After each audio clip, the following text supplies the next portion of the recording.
comentario, por favor, lo hacen, abren su micro y pueden realizar en este caso el comentario con respecto a la pregunta. Si ya pasamos hacia otra pregunta, ya indica que esta pregunta no habría ningún comentario posterior, ¿ok? Bien, vamos a comenzar.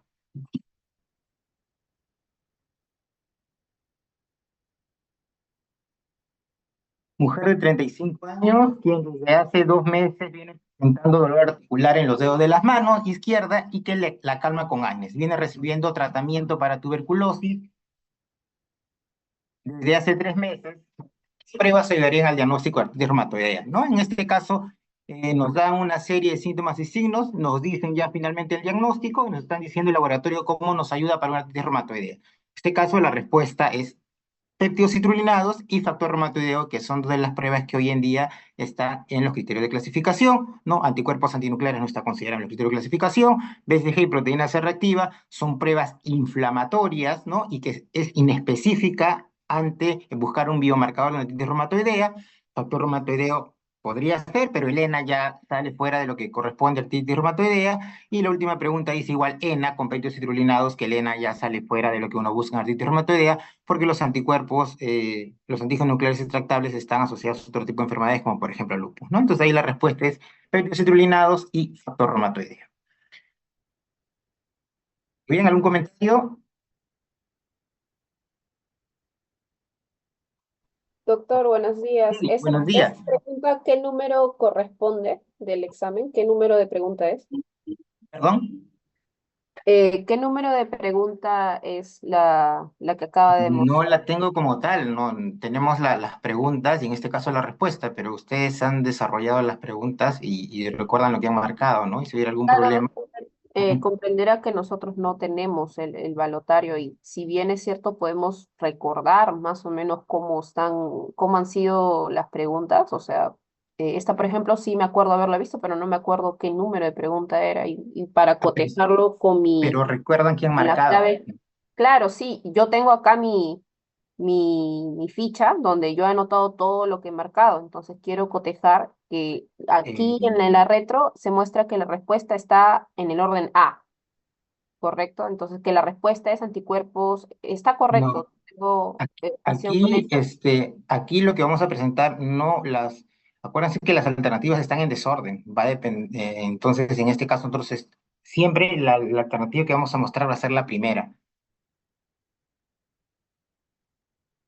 ¿sí? Entonces, lo que tengo yo ahorita el material es como te muestro, ¿no? Las preguntas y la respuesta para que ustedes, si es que no están de acuerdo o tienen algún comentario con la respuesta que se ha dado, pues podamos conversarlo o en este caso, buscar al docente que realizó la pregunta, ¿no? Entonces, porque si me dicen las claves como tal, creo que estas claves ya han sido publicadas, ¿no? O no se llegaron a publicar las claves con el número de preguntas.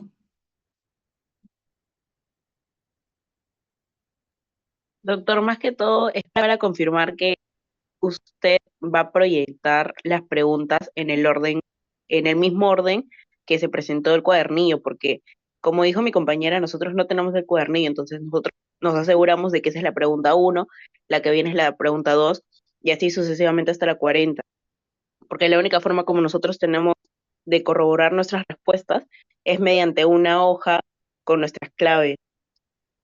Más Ya, que pero todo, queremos confirmar que esa pregunta es la uno y la que viene es la segunda, así.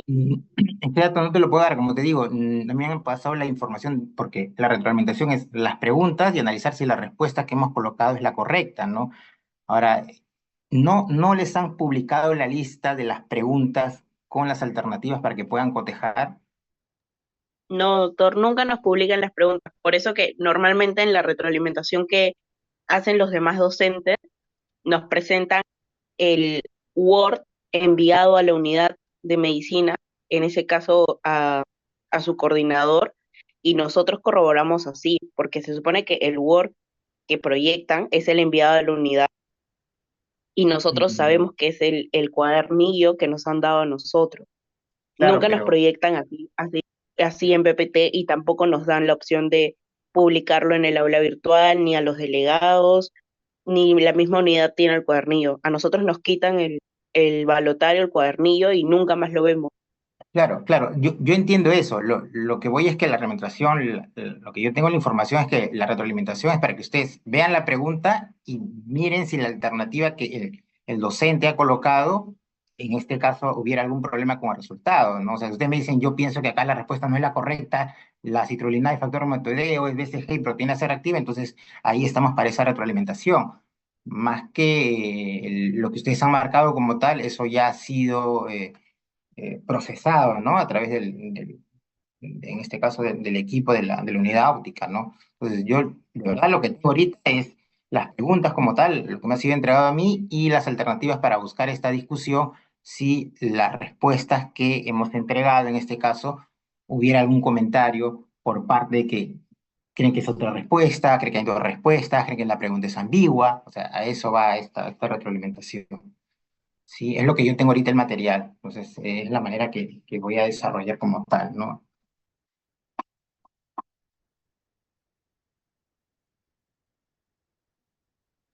Doctor, Sí, buenos días. Me indican algunos alumnos que están en sala de espera, no sé si los podría aceptar. pues yo hemos comenzado 11:05, a ver, voy a aceptar algunos, ¿sí? Por eso también es importante la puntualidad. A ver, seguimos por favor, ¿ya? Entonces, voy a comenzar, es lo que tengo y por favor, si es que hay algún problema con la pregunta, me interrumpen terminando la pregunta. Mujer de 45 años, con derrame pleural en ambos lados que ocasiona dificultad respiratoria, así como dolor articular en miembros superiores de hace un mes, ante la sospecha de enfermedad autoinmune, la primera prueba a solicitar. Aquí tenemos una mujer, ¿no? Que es como mayor prevalencia en este caso que pueda sufrir una enfermedad autoinmune, nos dice un derrame pleural, y esto podría asociarse a una policerositis, hay dolor articular, en general estamos hablando de una enfermedad reumatológica autoinmune sistémica, ¿no? Podría ser un lupus, no podría ser un lupus, y en este caso, la primera prueba que nos ayudaría a evaluar este grupo de enfermedades son los anticuerpos antinucleares, ¿no? BCG previene específica, de inflamatoria, proteína C reactiva igual, factor reumatoideo no tiene la clínica como la pregunta anterior donde sí nos hacía pensar de una artritis reumatoidea. Igual antígenos nucleares extractables podría asociarse, pero no es la primera prueba a solicitar. Los antígenos nucleares se solicitan después de los anticuerpos antinucleares, ¿no? Entonces ahí la respuesta es anticuerpos antinucleares. La siguiente pregunta, mujer de 23 años, quien presenta síntomas sugerentes de lupus, por lo que se indica la prueba de anticuerpos antinucleares obteniéndose un patrón moteado grueso, la dilución 1 en 320, ¿qué tipo de antígeno asociado está? Aquí ya nos dan el diagnóstico, nos dicen que la prueba es anticuerpos antinucleares, el patrón moteado grueso, y el patrón moteado grueso se asocia con dos anticuerpos, el anti-Smith y el anti-RNP. Y aquí de las alternativas solamente nos muestran el Smith, por lo tanto esa es la respuesta correcta, el Smith, ¿no? El resto de anticuerpos están asociados a otro tipo de patrones, no al patrón moteado grueso, por lo tanto la respuesta es el Smith. Niña de 7 años es llevada a consulta por fiebre y disuria. El diagnóstico certeza de la infección urinaria se establece mediante un caso simple de una probable infección urinaria, y por lo tanto el diagnóstico que se va a dar una infección urinaria es a través, eso lo han visto en sus historias en el desarrollo de sus historias clínicas, es a través de un cultivo, ¿no? En este caso, si sospechamos de una infección urinaria, la preelección es un urocultivo, ¿no? Que sería la respuesta correcta. Nitritos en orina, estamos en un examen completo de orina, no toda infección urinaria me va a dar nitritos positivos en orina, un hemograma bastante inespecífico, presencia de hematíes, no todas las infecciones urinarias hay hematíes, y hematíes estaría relacionado a otra condición, y glucosa en orina sale fuera de contexto ante una infección urinaria, ¿no? La respuesta aquí es urocultivo. Mujer de 25 Doctor, años, sí, disculpe, tengo una dime. pregunta en cuanto a la anterior pregunta Ya, que usted menciona acerca del urocultivo. En el ya. caso de esta paciente que tiene 7 años, Ujú. ¿no se podría encontrar también nitritos en orina? Porque recordando que la Escherichia coli genera eso, ¿no? Nitritos en Sí. orina. Ah, Y los creo que nitritos es una de las bacterias que se encuentran más presentes en lo que vendría a ser infecciones de tracto urinario. Los nitritos en orina no en toda infección urinaria se encuentran. Si tengo una infección por Streptococcus pneumoniae, por estreptococo o por otro tipo de cocos gram positivos, no genera la enzima que transforma de nitratos a nitritos, y entonces tendría nitritos negativos. Y muy al margen de eso, acá dice el diagnóstico de certeza. Y el diagnóstico de certeza, estamos hablando de un diagnóstico confirmatorio, es por un urocultivo. ¿no? Así yo tenga nitritos en orina, me da una sospecha, igual tendría que ir a un urocultivo, ¿no? Entonces, de las dos partes, nitritos en orina no siempre es una infección urinaria, hay agentes que me van a dar nitritos negativos y el paciente tiene infección urinaria, y además la pregunta dice diagnóstico de certeza, y el diagnóstico de certeza siempre va a ser un cultivo, y en este caso sería orina, un urocultivo, ¿ok? Doctor, disculpe, Sí, algunos todavía no han logrado ser aceptados y siguen en la sala de espera. Si fuera tan amable, por favor. voy a filtrar por última vez, son 11:15, ¿ok? Listo, Muchas gracias, doctor. ok.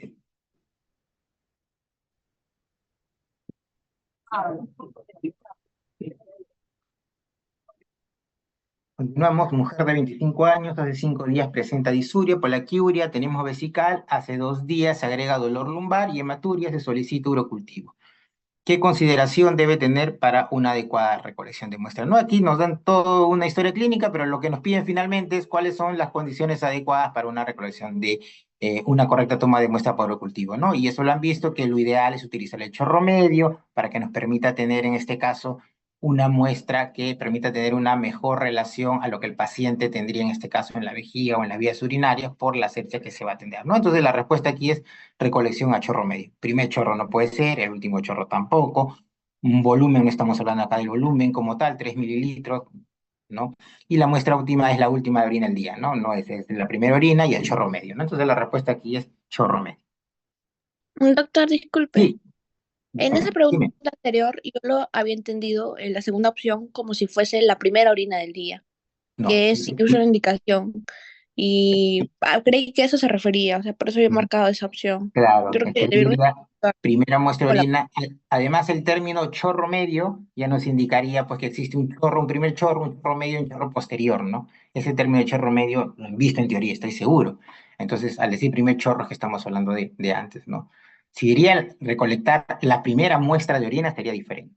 Ahí dice primer chorro y el primer chorro no es. O sea, dice chorro correctamente, ¿no? No dice muestra, dice chorro. O sea, es una porción de la recolección de orina, por lo tanto, esa no sería la respuesta correcta. Ujú.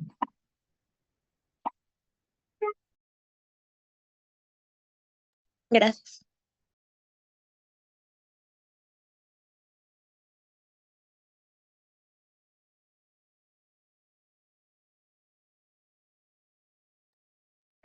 Paciente varón de 35 años, criador de ovejas y cabras, refiere fiebre, sudoración profusa en las noches, algias, de mialgias, artralgias, ¿no? Tiene una alta sospecha de brucelosis y se realiza hemocultivo. Bueno, con la clínica podríamos hacer brucelosis, de acá ya nos dan el diagnóstico que es brucelosis, el hemocultivo sale negativo, ¿qué exámenes de laboratorio le solicitaría usted para confirmar su sospecha, ¿no? Recuerden que brucelosis, así como salmonela, tienen reservorios en la médula ósea, entonces el utilizar cultivos de médula ósea, en este caso mielocultivos, permite tener una mejor sensibilidad, sobre todo la brucela, que es uno de los agentes que tiene un crecimiento lento, ¿no? Y obviamente muchas veces en sangre, a veces demora más del tiempo en crecer, pero tenemos una alta sensibilidad en este caso en un mielocultivo que se realiza a través de un aspirado, ¿no? Entonces la respuesta acá sería mielocultivo, repetir hemocultivos no, porque podría igual demorar en este caso en el crecimiento de la bacteria, coprocultivo está fuera, cultivo LCR también, cultivo líquido reticular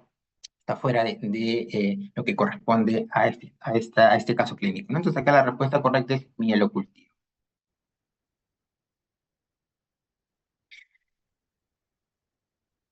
Mi pregunta, preescolar de 3 años, madre lleva a consulta por pediatra por presentar prurito intenso anal, insomnio, cansado, médico sospecha de infección parasitaria por enterovirus, le dan el diagnóstico de enterovirus de una oxiurus, ¿no?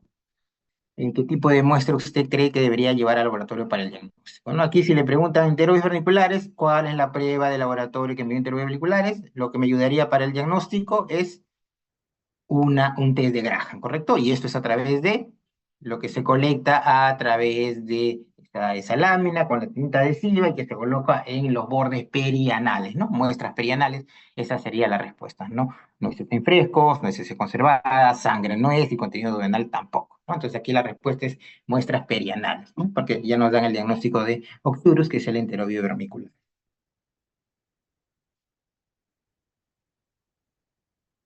Paciente 48 años, agricultor, natural de Iquitos, desde hace 3 meses presenta cansancio, palidez asociado a dolor abdominal, diarrea. El examen parasitológico seriado es positivo a las larvas de Ancylostoma duodenale, ¿no? ¿Cuál es la respuesta? ¿Cuál de las siguientes no corresponde a la parasitosis que presenta este paciente, ¿no? Entonces, aquí estamos, ya nos dan el diagnóstico de ancylostoma, que es una urinaria que hace el ciclo de los, el grupo de los nematodos, vía de transmisión debe ser ácido transcutánea y la larva raptiforme no sería la forma infectiva como tal, ¿no? Entonces, esto es una pregunta teórica, ¿no? Para poder ayudar el diagnóstico, ¿no? Una pregunta con respecto a esto. Adolescente de 15 años, manifestaciones clínicas compatibles con parasitosis y alta sospecha de acción patógena de larvas, nos habla de esterogiloides, considerado este agente infeccioso, asumimos que el parásito realiza el ciclo de los. Ya nos dicen el ciclo de los, ¿de qué trata dicho ciclo? En otras palabras, nos están diciendo qué es el ciclo de los, ¿no? Y esto lo han visto en una historia clínica en el desarrollo, ¿no? Y estamos hablando de lo que hace el ciclo y que llega al pulmón, ¿no? Entonces, la respuesta que es migración de larvas por el pulmón, fuera hígado, fuera cerebro, riñón y menos corazón, ¿no? Pregunta bastante sencilla en el desarrollo de conceptos que tienen que tener claro de los parásitos, ¿no? Varón de 34 años, padece de fiebres intermitentes desde hace un mes y cefalea continua de hace 3 meses. Al sospecharse meningitis crónica, se realiza cultivo de LSR. ¿Cuál de los siguientes agentes microbianos es el causante más probable, no? La pregunta lo realiza el doctor Urbina y aquí la clave es meningitis crónica, ¿no? Cuando hablamos de meningitis crónica, justo les había hablado en un caso anterior de Bruselas, que es una de las que hace un cuadro de lo que antes se llamaba síndrome de respuesta inflamatoria, y en este caso, bueno, un tipo que es la Brucella melitensis, hace lo que es una meningitis crónica. Haemophilus aguda, listeria aguda, Streptococcus galectae aguda y enterovirus, en este caso, o enterovirus, ¿no? Enterovirus también da este grupo de meningoencefalitis de tipo aguda, ¿no? Entonces acá la respuesta es básicamente por conceptos, también una pregunta sencilla es Brucella melitensis, ¿no? Siguiente pregunta. Mujer de 64 años, padece cefalea de hace 3 meses con malestar general y astenia. El laboratorio tiene leucocitos 9800, glicemia de 100 miligramos. Se toma el LSR, el cual presenta presión elevada, aspecto turbio, 350 células por milímetro cúbico, glucorraquia, proteinorraquia, ¿no? ¿Cuál de los siguientes agentes es el menos probable, ¿no? ¿Cuál es el menos probable? Y aquí la respuesta tendríamos que buscar cuál es el patrón de las pruebas que se tienen en un LSR, ¿no? Y han revisado ustedes cuando hay una meningoencefalitis bacteriana, cuando hay una meningoencefalitis viral, ¿no? En el caso de las bacterianas tenemos un consumo de glucosa, ¿no? Una hipoglucorraquia y un aumento de proteínas, ¿correcto? Y en el caso de una tipo viral, tenemos aumento de proteínas y la glucosa, en este caso, no habría ninguna elevación, perdón, ningún consumo en el caso de una meningoencefalitis de tipo viral, ¿no?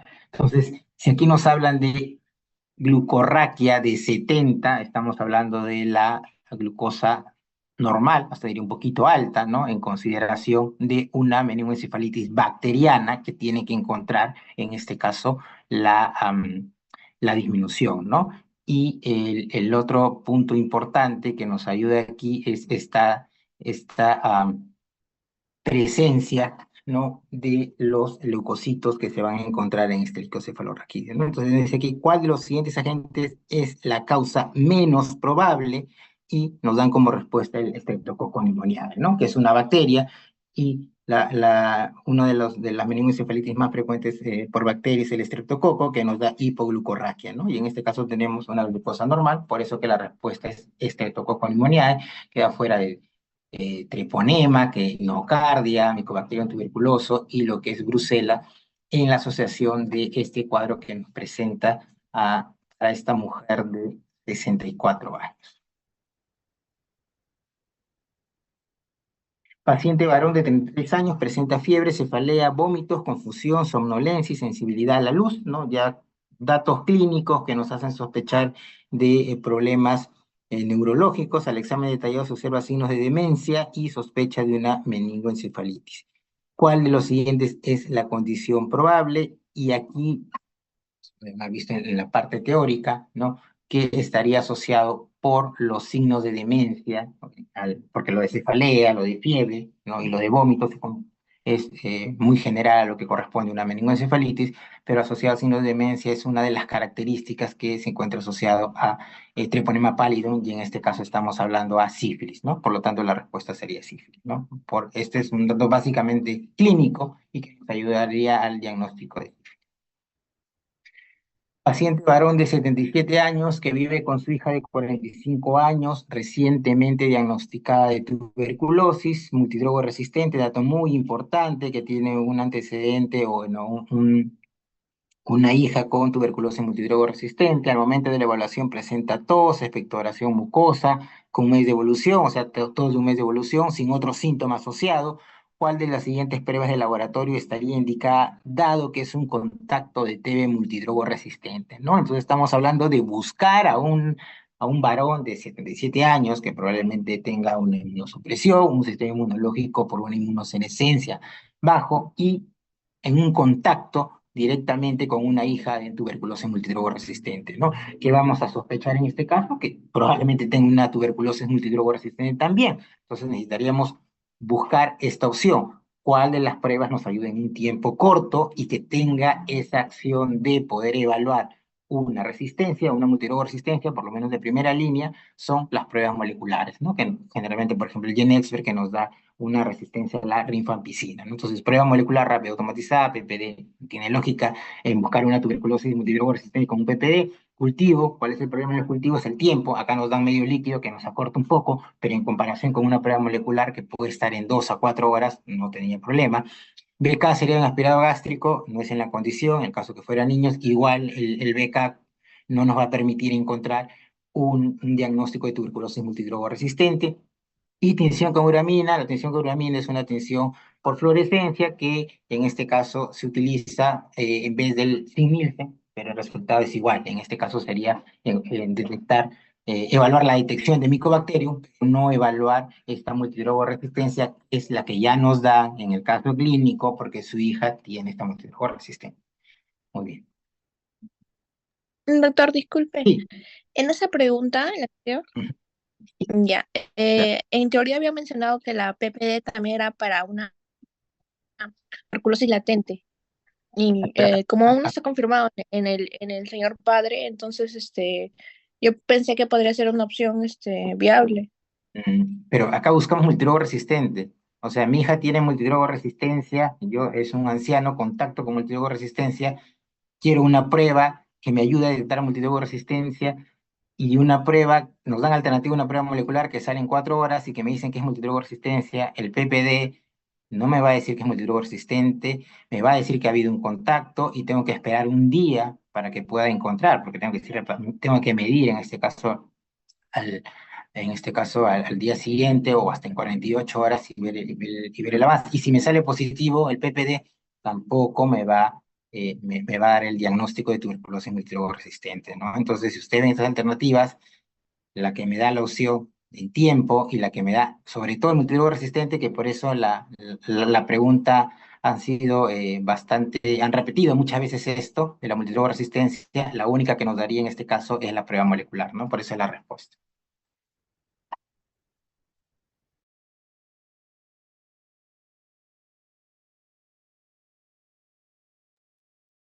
Paciente varón de 39 años, portador de VIH, que ingresa con diagnóstico de insuficiencia renal por glomerulonefritis primaria y candidato a trasplante renal, ¿no? Tenemos dos problemas ahí, insuficiencia renal más VIH. ¿Cuál es la prueba indicada a descartar infección tuberculosa latente, ¿no? Y aquí hablamos, como muy bien su compañera mencionó en la anterior, que se utilizan pruebas para valorar esta reacción de inmunidad celular, que podría ser el PPD, aunque hoy en día y es una prueba que no se recomienda, y tenemos la opción que hoy deberían pedir en vez de PPD, que es lo que se llama el cuantiferón, que seguro han escuchado como prueba, como marca comercial, pero eso se basa en la detección del interferón gamma, ¿no? El interferón gamma, cualquier tipo de prueba que haya interferón gamma, en este caso nos pone interferón gamma, IGRA, que justo nos ayuda para detectar tuberculosis latente, ¿no? Por lo tanto, esa es la respuesta, ¿no? Vaciloscopía en saliva, esputo inducido y cultivo de micobacterias quedan fuera, ¿no? Porque estamos hablando acá de tuberculosis latente.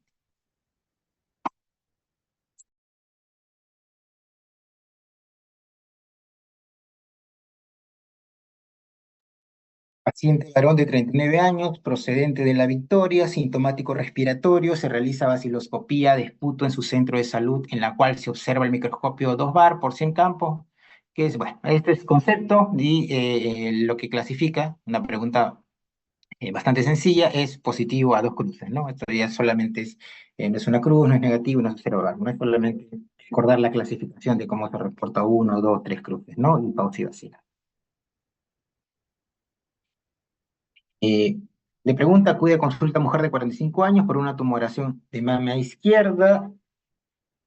La mamografía indica un BRAF 4, sospecha malignidad, el ginecólogo decide operar, ante esto solicita un marcador tumoral. ¿Cuál sería lo más adecuado? Si sospechamos de un cáncer de mama, acá buscamos la asociación que después nos va a servir para poder monitorizar. Tenemos un marcador inicial y el único que se asociaría en este caso a poder evaluar un cáncer de mama es el mejor, sería el CA15-3, ¿no? 74 es el estómago, 125 ovario, sea cáncer de colon y beta-HCG en caso de molidatiforme, ¿no? Entonces la respuesta ahí es CA15.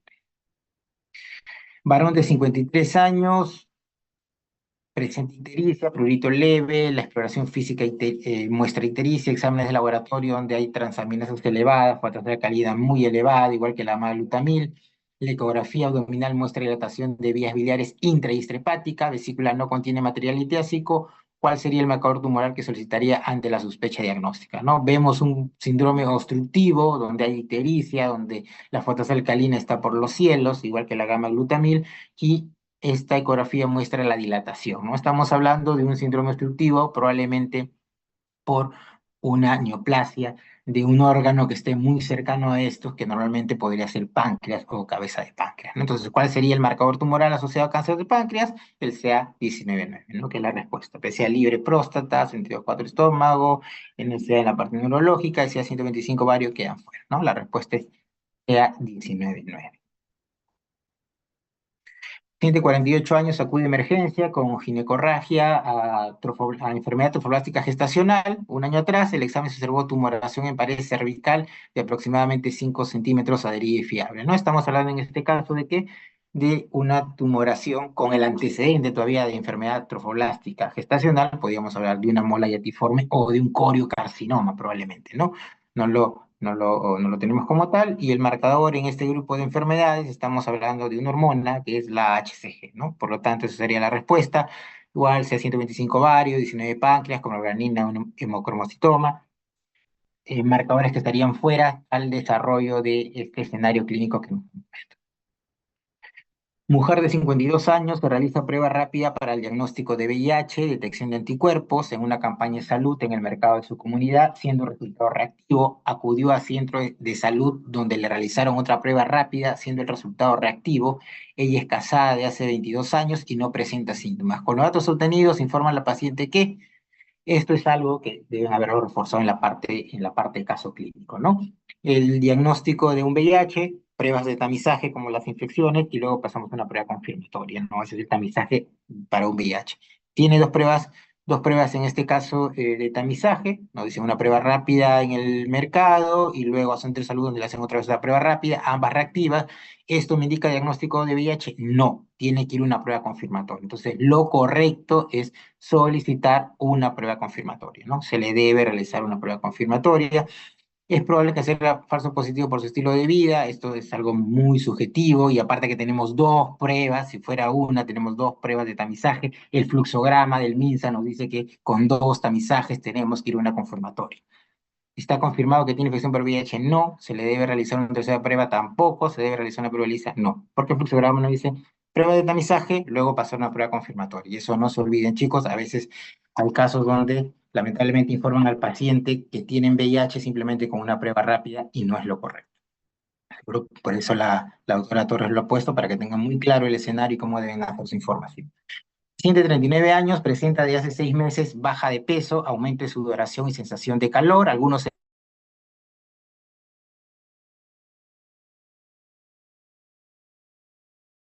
positivos. De acuerdo a estos datos, el diagnóstico más probable, justo lo que conversamos, tenemos una prueba confirmatoria ya y eso sí nos hace un diagnóstico de infección por VIH. Porque tenemos una prueba confirmatoria. Las pruebas confirmatorias para VIH, el más conocido es el Western Blot, pero también podemos tener el LIA, podemos tener la radioinmunoprecipitación, que es el RIPA, la inmunofluorescencia, también son métodos para pruebas confirmatorias, ¿no?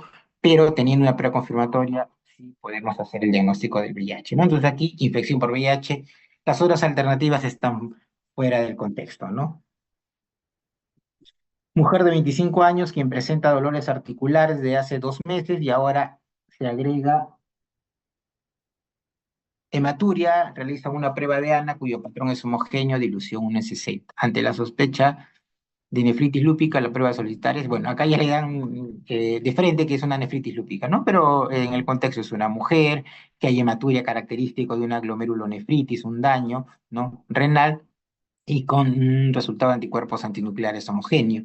En las primeras preguntas nos habían puesto un patrón moteado grueso que se asociaba a RNP Smith. Aquí nos ponen un patrón homogéneo y el patrón homogéneo se asocia a DNA, ¿no? Y además de eso, la nefritis lúpica se asocia al anti-DNA, ¿no? Entonces, la prueba a solicitar sería anticuerpos anti-DNA de doble cadena, ¿no? Lo de simple cadena no se utilizan, lo de simple cadena no está asociado a un marcador para lupus, es una prueba inespecífica, ya no existe prácticamente esa prueba, urocultivo queda fuera de contexto, anti-Smith no, porque el Smith nos da un patrón moteado grueso y acá nos dicen patrón homogéneo, y proteína C reactiva es una prueba, en este caso, es un reactante de fase aguda inflamatoria y no nos habla de la especificidad que nos piden para una nefritis lúpica, ¿no? Entonces la respuesta aquí es anti-DNA de doble cadena.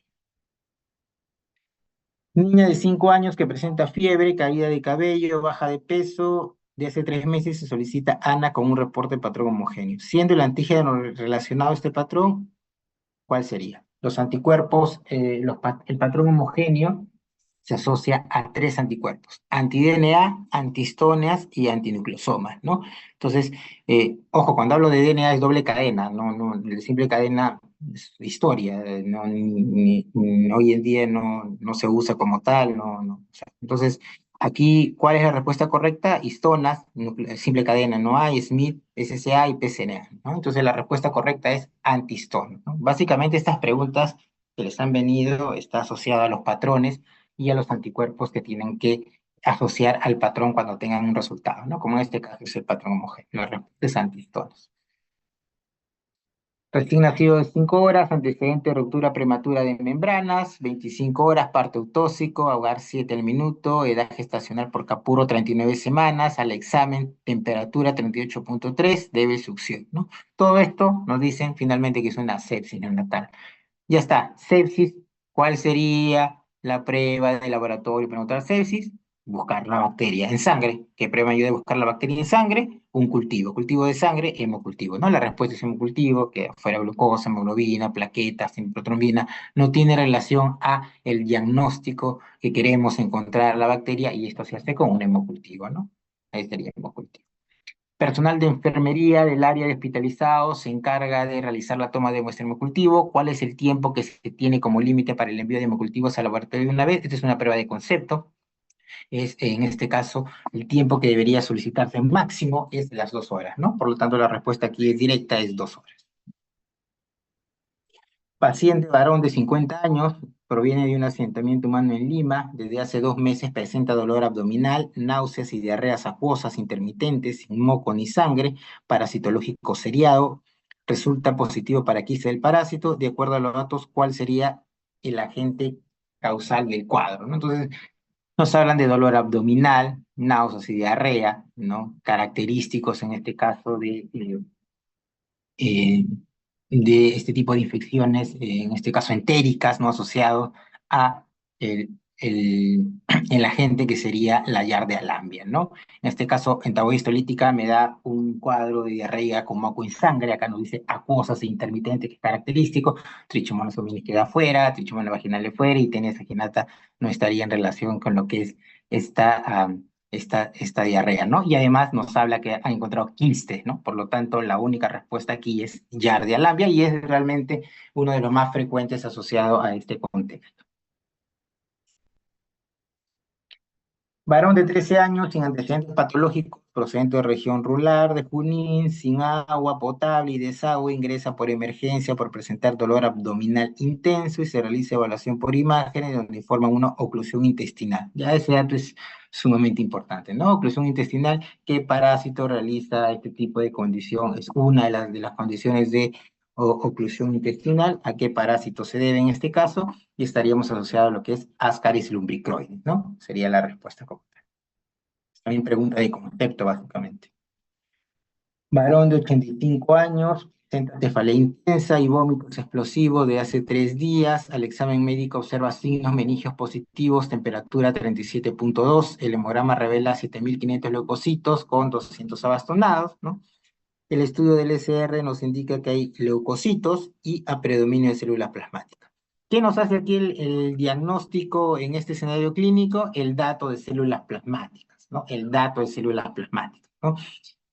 Cuando hay una meningoencefalitis estamos hablando de leucocitos, estamos hablando de disminución de glucosa, de aumento de proteínas, y las células plasmáticas, ¿qué razón tendrían que ver en el líquido cefalorraquídeo, ¿no? Y esto se asocia a una enfermedad que es el mieloma múltiple, ¿no? Donde hay un problema en este caso por una hiperproducción de una clona normal de células plasmáticas y genera una inmensa cantidad de anticuerpos, ¿no? Entonces acá la respuesta es mieloma múltiple, y el dato que nos ayuda a este diagnóstico son las células plasmáticas. Paciente mujer de 11 años, residente en el Cerro El Pino, traída por la madre, ya que el padre de la niña fue diagnosticado recientemente con tuberculosis pulmonar. Nos dan bacilos 1 y 2, en este caso positivo a 2 cruces. Al momento asintomática, acude preocupada por su hija a la consulta por ser contacto de tuberculosis, ¿no? Indique la conducta correcta, ¿no? Entonces estamos aquí ante una niña de 11 años, ¿no? Que su madre está preocupada, ¿no? Porque el padre tiene tuberculosis, ¿no? O sea, contacto, ¿no?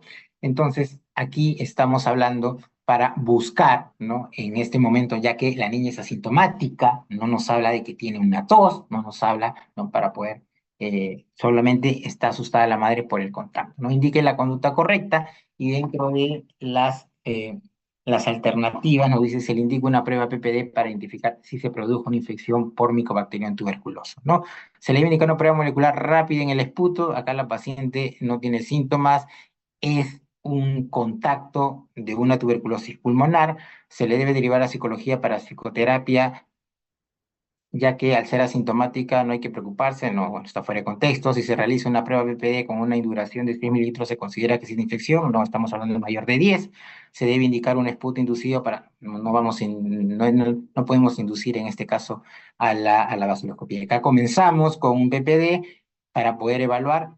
Lo ideal sería utilizar en este caso el Iberal cuantiferón, pero lamentablemente es una prueba que no se tiene a la mano, y lo más sencillo para poder utilizar es una prueba de PPD, ¿no? Entonces acá se le indica prueba de PPD para identificar si se produjo infección por Mycobacterium tuberculosis. Doctor, buenos días. Sí, Una consulta.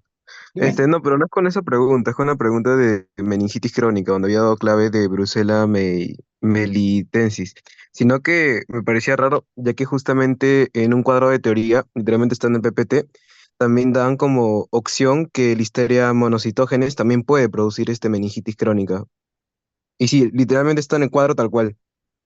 Lo podemos ver al final, por favor, porque ya lo vemos al Ya, final, si no. Ok.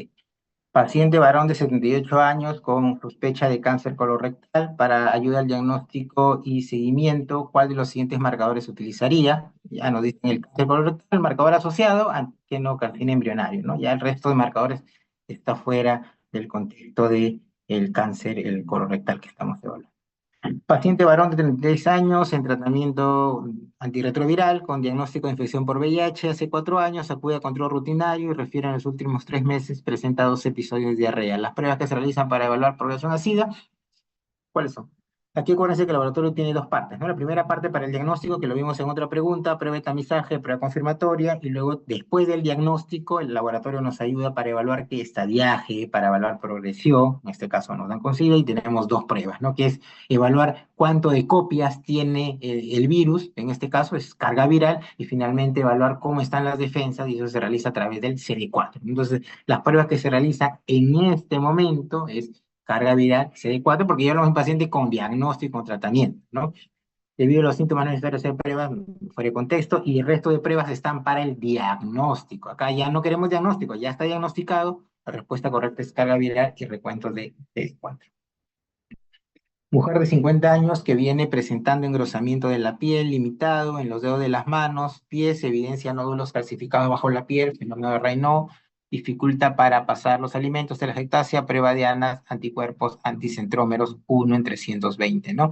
Entonces aquí la clínica está asociado a lo que se llama un fenotipo de una esclerosis, que es el llamado síndrome de Cres, y el síndrome de Cres se asocia a anticuerpos anticentrómeros. Entonces, concepto, los anticuerpos para esclerosis son tres: la anti-R polimerasa, los anticuerpos anti-SL70 y los anticuerpos anticentrómeros, y los centrómeros se asocia al síndrome de Cres, ¿no? Que es calcinosis, Raynaud, eh, problemas con el esófago, esclerodactilia y telangiectasia, ¿no? Ese es el síndrome de Cres.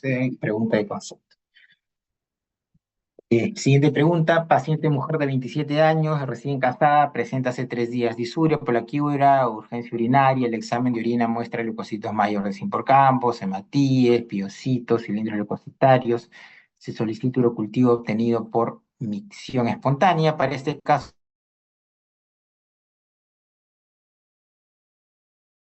de una paciente que tiene clínica de infección urinaria, se le pide un examen de orina y el examen de orina es muy clásico de una infección urinaria, entonces se le pide un urocultivo para confirmar y debo encontrar en este caso ante una paciente que no tiene, que no es una niña, que no es una inmunodeprimida, que no se le ha hecho una punción vesical, o sea, que no tiene ninguna condición especial, debemos encontrar para tener en este caso como bacteriuria significativa mayor de 100.000 unidades formadoras de colonias, ¿no? Que es la respuesta correcta. También pregunta de concepto. Una de las siguientes bacterias es considerada frecuentemente como contaminación de hemocultivos, ¿no? Entonces, aquí en la toma de muestra de hemocultivos, en teoría le deben haber explicado cuáles son las condiciones, cómo hacer la sepsia, porque cuál es el problema cuando se contamina, ¿no? Que generalmente utilizamos, la contaminación se da por una mala sepsia y que arrastramos bacterias que se encuentran en la piel, ¿no? Y obviamente una de las bacterias que se encuentra en la piel es el Staphylococcus epidermidis. Piógenes, neumonía y E. coli están asociadas en este caso a probablemente agentes ocasionales o patógenos como tal. En cambio, el epidermidis podía asociarse a una contaminación de hemocultivo, ¿no? Siguiente, Doctor, sí, perdón que lo interrumpa. Hay dime. alumnos que están en sala de espera. No sé si lo podrías dejar entrar. Hemos dado dos opciones: 11:05, 11:10, 11:15. Más de 11:15 ya no voy a aceptar. ¿Ok? No, no, doctor, disculpe, lo que pasa es que algunos se salen por problemas de conexión y no, o sea, creo que podrían tener la opción para reingresar. Exacto, justo a una compañera le pasó lo mismo, el problema de conexión y no le están dejando ingresar de nuevo. Tengo aquí como 30 en espera, ¿no?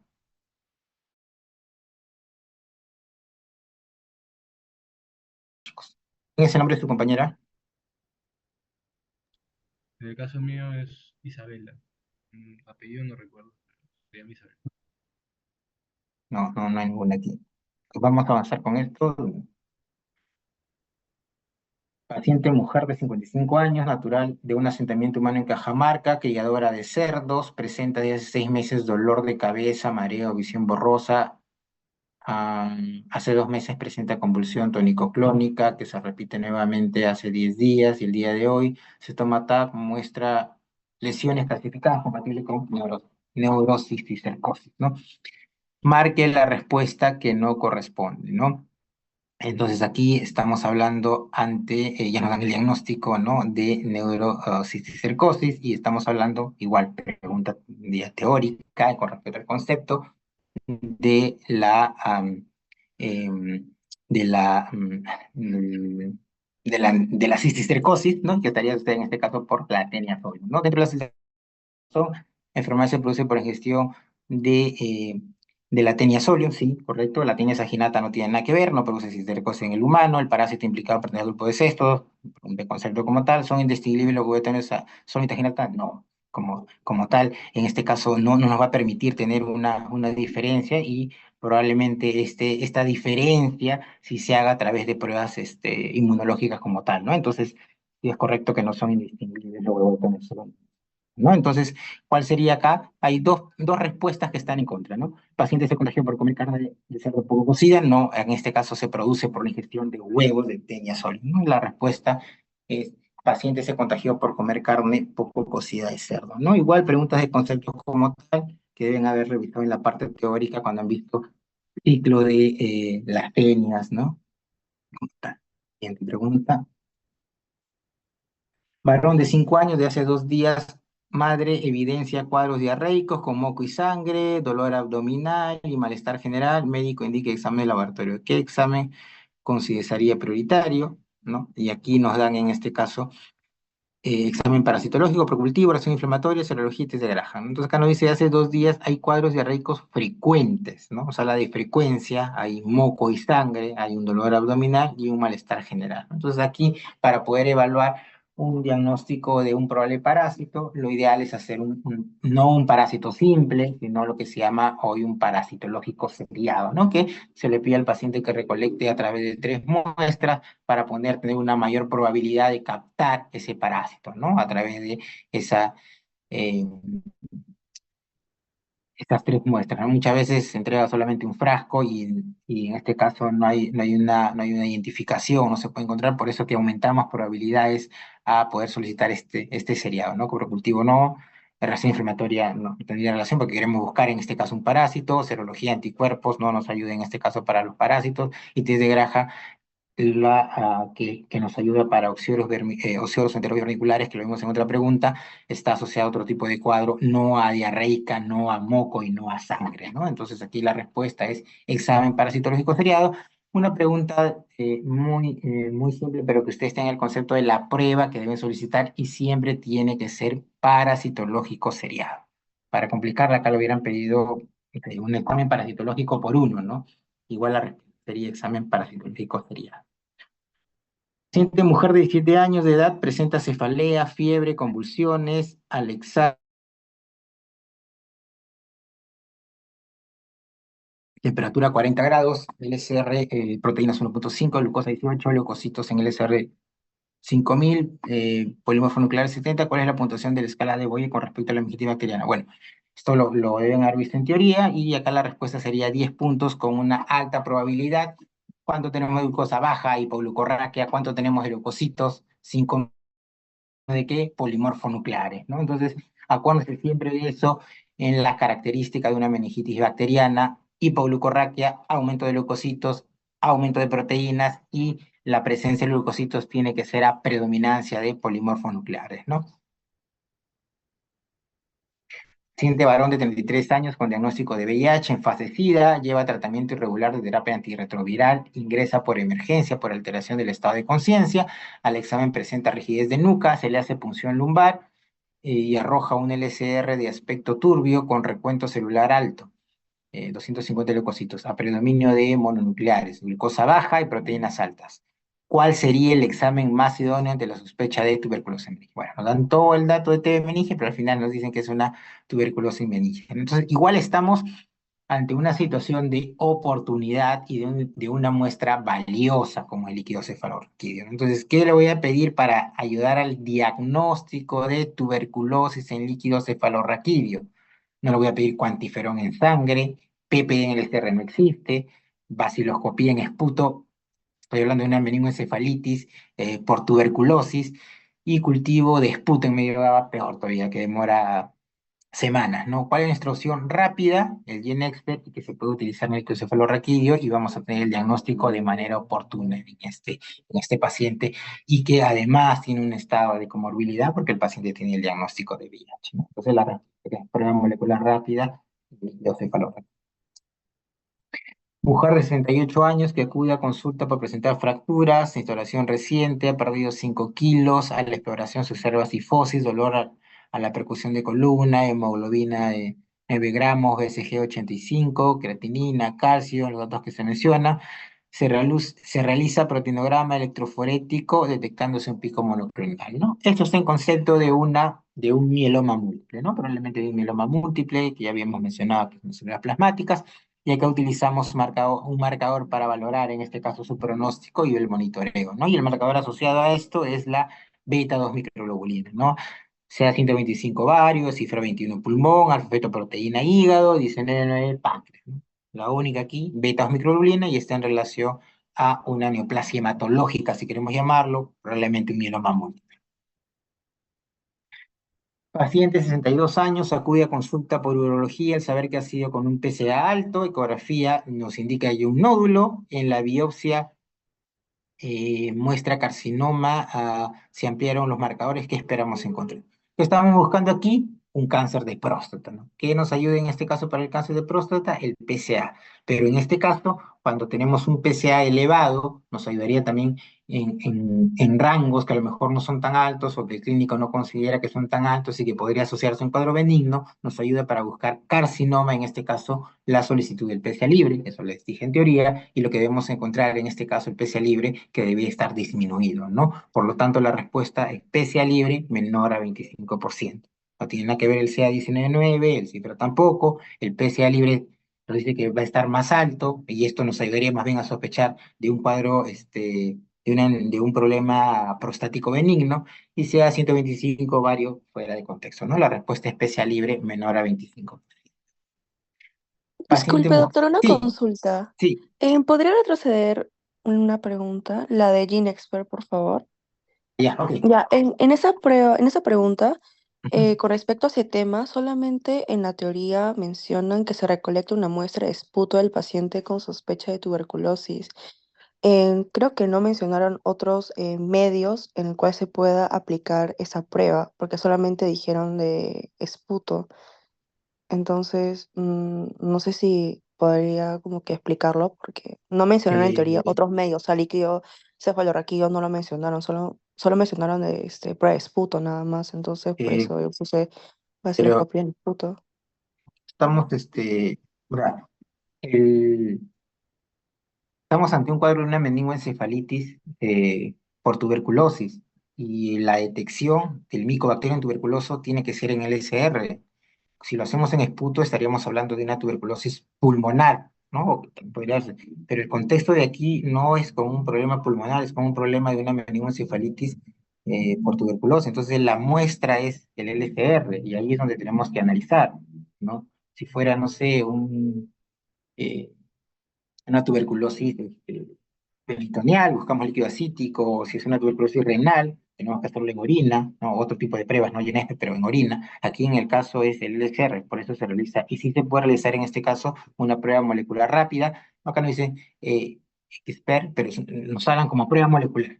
Vamos a prueba molecular rápida en líquido cefalorraquídeo, sí, tenemos que utilizar una prueba molecular en LCR, ¿no? Entonces, no sé si el nombre, a lo mejor yo he dicho GeneXpert porque es la prueba comercial, que eso ahí olvidémonos, pero acá nos dicen prueba molecular rápida. Estamos en una prueba molecular que nos ayuda a detectar líquido cefalorraquídeo. Quizás cuando expliqué, dije el GeneXpert porque es la prueba que utilizamos, pero ya, imaginemos que es una prueba molecular.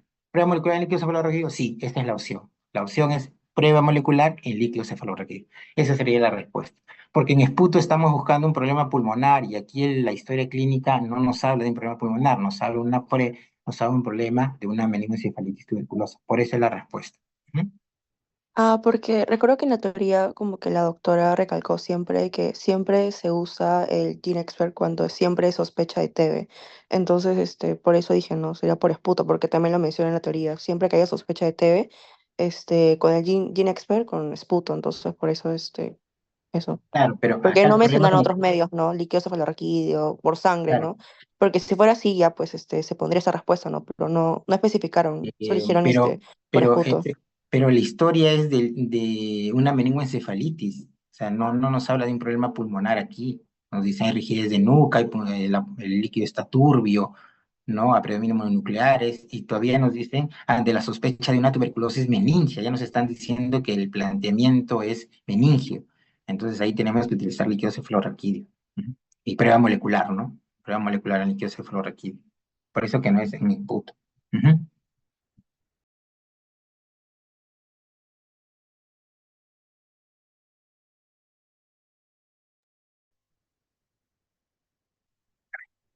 Hablamos, paciente mujer de 28 años sin controles prenatales, llega en expulsivo a la emergencia y a los 6 minutos da a luz un parto eutóxico. Se realiza prueba rápida con resultado positivo para investigar si el recién nacido se pudo infectar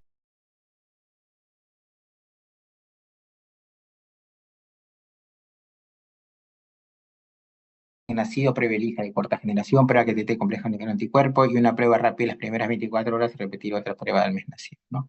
Aquí, ¿cuál es el escenario? De una mujer que llega al expulsivo y se realiza prueba rápida con resultado positivo a la mujer. Quiero investigar recién nacido, ¿correcto? Quiero investigar recién nacido que tiene o sospechar de una infección por VIH. ¿Le voy a usar anticuerpos? No, es un recién nacido, no ha generado anticuerpos todavía con el VIH, o sea, ninguna de las pruebas que me permite detectar anticuerpos estaría de utilidad. Prueba rápida detecta anticuerpos, ELISA anticuerpos, complejo antígeno-anticuerpo, prueba rápida 24 horas y repetir otra igual me va a detectar anticuerpos. ¿Qué necesito acá? Encontrar el virus. Si ya pasó el virus, quiero detectar el virus. ¿Qué puedo ayudar? Antígenos virales, o en este caso, lo ideal, material genético viral, que es lo que me va a ayudar a identificar si este recién nacido tiene virus, ¿no? Por eso la respuesta es una prueba que detecte material genético viral, porque estamos en el contexto de un recién nacido que no hay generación de anticuerpos en ese momento. ¿Ok? Esa es la respuesta. Muy bien. ¿Cuál es? Uno de los compañeros hizo la pregunta con respecto a meningoencefalitis. Sí, doctor, con Levanté su respecto mano a de lado, a meningoencefalit ver. Eh, ¿Cuál era la alternativa? ¿Cuál era? ¿Esta es? A ver, un momento. Sí, sí, esa. Sino que le mencionaba que justamente en teoría, así como tal,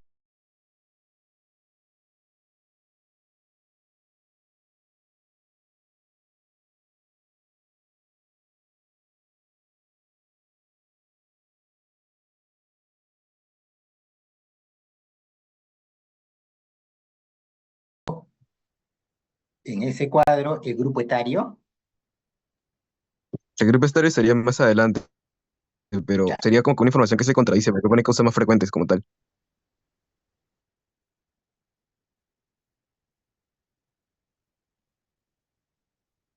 bueno. Lo que pasa, ¿escucha?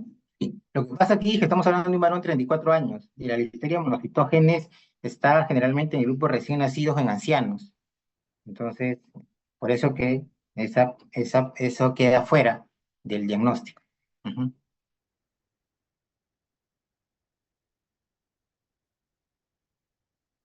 No tengo la diapositiva como tal, pero o sea, la listeria es en recién nacidos, y en este caso, o en ancianos, se da esta listeria monocitógena. Acá nos hablan de un varón de 34 años. Y muy aparte de eso, contando un poco más, la clínica de fiebre intermitente, ¿no? Que es algo característico de brucelosis, ¿no? Por eso entiendo la propuesta que el doctor ha puesto como Brucella melitense, ¿no?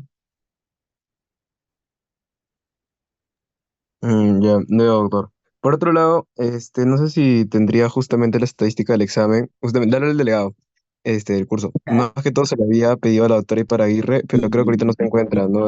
Si En no se Cotuí. encuentra, yo tengo solamente esta data de las preguntas y me refiero al porcentaje del que tú mencionas, no lo tengo, ¿no? Lo tiene la autora como tal, ¿no? Ujú. Quizás ya el lunes ya con la autora podrían tener comunicación. Ujú.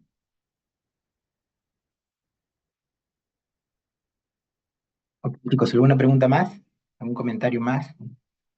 Bueno, doctor, más que nada pedirle que ese porcentaje de aprobados y desaprobados se ve la diferencia en lo que es la fila, ¿no? Porque en la fila supuestamente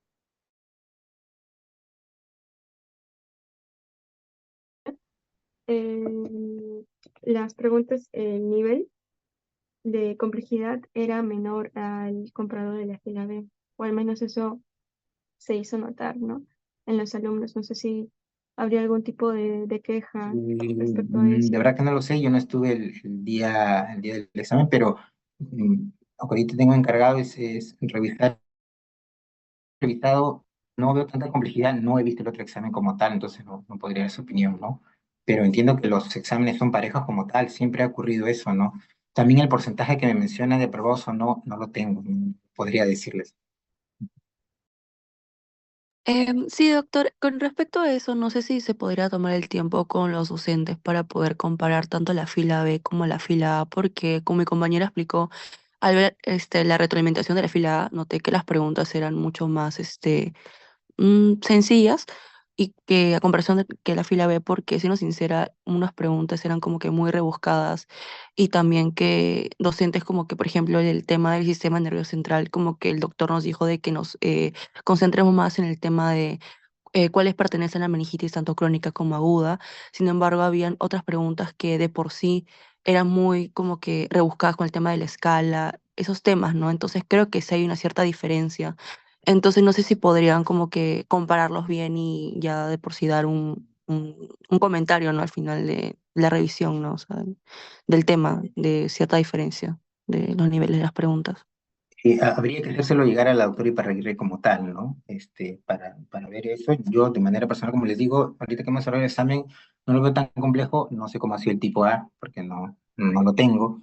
Y bueno, eso tendría que hacérselo llegar a la doctora. Ujú.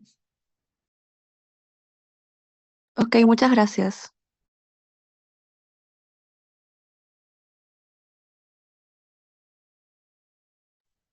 Oye, chicos, muchas gracias. Buenas tardes y buen fin de semana.